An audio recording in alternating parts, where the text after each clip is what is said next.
C'est Anthony de SEO Quantum, je suis très heureux de vous retrouver aujourd'hui pour vous présenter les évolutions de notre outil d'optimisation de texte SEO au sein donc, de l'outil de la plateforme SEO Quantum.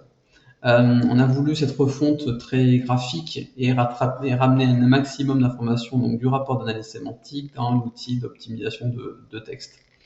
Alors, ce qui saute tout de suite aux yeux, c'est ici la simplification des différents scores. Comme vous le savez, ici, vous avez un score de contenu. Votre objectif se trouve ici, donc ici 62. Actuellement, mon score est de 56. Et la moyenne du top 10, c'est 47.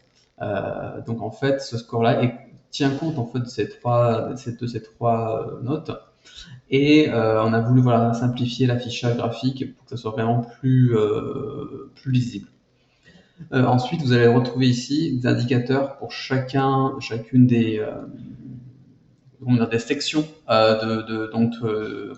pour votre optimisation de contenu, savoir si vous respectez ou non, par exemple, la longueur des contenus, est-ce que vous avez optimisé correctement votre titre, même chose sur les sujets, on y reviendra juste après, les questions, les questions du rapport d'analyse sémantique. Donc on a vraiment voulu simplifier tout ça et mettre finalement des coches orange, ça a travaillé, vert c'est OK. Et ici, l'optimisation de votre texte est résumée vraiment en score. Commençons par la longueur de contenu. Vous pouvez cliquer ici et voir, donc là on importe les données du rapport d'analyse de la concurrence pour voir la longueur de chacun des contenus de la concurrence. Ici, l'outil recommande d'écrire un contenu de environ 1200 mots. Après la partie titre, même chose. Vous cliquez ici, vous avez les titres principaux de la concurrence sur la SERP. Et donc là, on dit que le score n'est pas suffisamment significatif. En effet, j'utilise pourquoi le groupe de sécurité Goutte. Je pourrais utiliser pourquoi le groupe de sécurité du chauffe-eau. C'est un article sur le chauffe-eau. Chauffe-eau, fuite, donc fuit-il. Je relance donc ensuite la validation de mes modifications. Et donc voilà, on voit, hop, parfait, votre score est 200 sur 100. On a un titre achat qui est vraiment parfaitement respecté.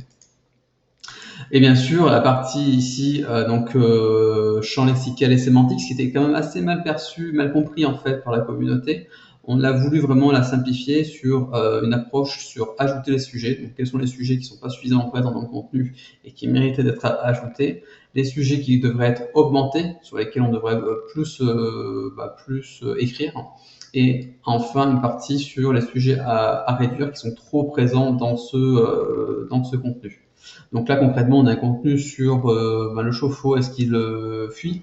Et là, on peut voir tout de suite que ce contenu-là n'apporte pas des notions de sujet comme la température ou la résistance, barre, qualité. Donc là, l'outil fait vraiment une recommandation sur ajouter des paragraphes sur la température du chauffe-eau, la température du robinet, la température du ballon. Donc là, on voit directement les bigrammes qui sont également importés du rapport d'analyse sémantique. Et bien sûr, lorsque je clique sur résistance, par exemple ici, je vais avoir quelle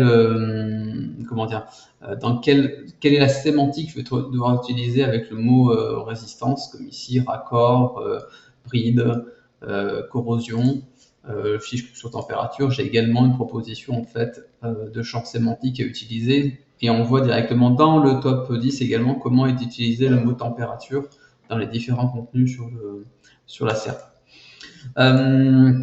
Dernier point, on regarde si le contenu répond bien sûr à des questions. Donc ça c'est intéressant pour les PA, donc les answerbox sur la SERP également.